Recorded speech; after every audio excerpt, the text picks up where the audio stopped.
నేను ఇన్ని సంవత్సరాలుగా ఎంత కష్టపడుతున్నాను, ఎంత వేదనని అనుభవిస్తున్నాను, ఎన్ని ప్రార్థనలు చేస్తున్నాను, ఎన్ని ఉపవాసాలు చేస్తున్నాను, దేవునిపై నమ్మకం ఉంచాను. కానీ ఎందుకు నా జీవితంలో ఈ కష్టాలు పరిహారం అవ్వటం లేదు?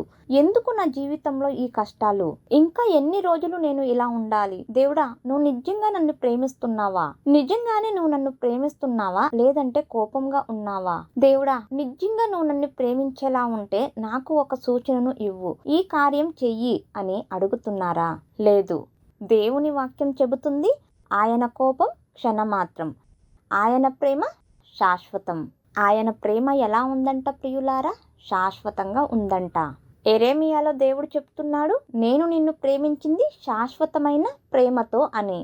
దేవుడు నన్ను ప్రేమించేలా ఉంటే, దేవుడు నాకు సహాయం చేసేలా ఉంటే, మరి ఎందుకు నాకు ఈ కష్టాలు? మరి నాకు ఒక సూచన కావాలి అని అడుగుతున్నారా? అయితే మీకు మరొక కొత్త సూచన కాదు.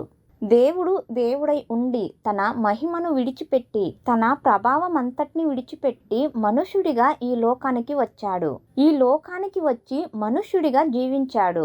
నా కోసము మీకోసము ఆయన శిలువలో తన ప్రాణాన్నే ఇచ్చాడు. శిలువలో తన ప్రాణాన్ని ఇచ్చే ద్వారా ఆయన మనల్ని ఎంతగా ప్రేమిస్తారో ఆల్రెడీ చూపించారు.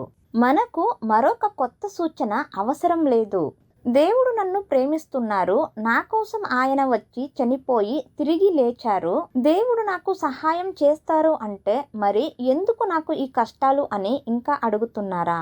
అయితే ఇశ్రాయేలీయులకు దేవుడు కానాన్ దేశాన్ని ఇచ్చినప్పటికీ వారు దాన్ని స్వాధీనం చేసుకోవాలి అంటే వాళ్ళు పోరాడాల్సి వచ్చింది. వారు కత్తిని పట్టుకుని యుద్ధం చేశారు, యుద్ధం చేసి పోరాడారు. ఈ రోజున దేవుడు నీకు అన్నీ ఇచ్చేశాడు. మీ అప్పుల సమస్య కావచ్చు, ఆరోగ్యం విషయం కావచ్చు, ప్రతిదీ మీకు అనుగ్రహించాడు. ఆయన ప్రాణాన్నే నీకు ఇచ్చేశాడు.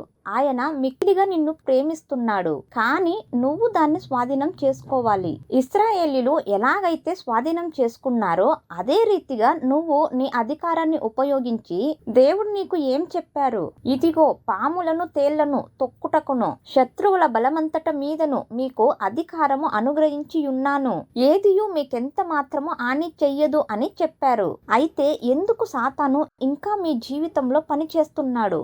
మీరు మీ అధికారంలో నిలబడి పోరాడాలి. వాక్యమనే కత్తిని పట్టుకుని మీరు వాక్యాన్ని చెబుతూ పోరాడాలి.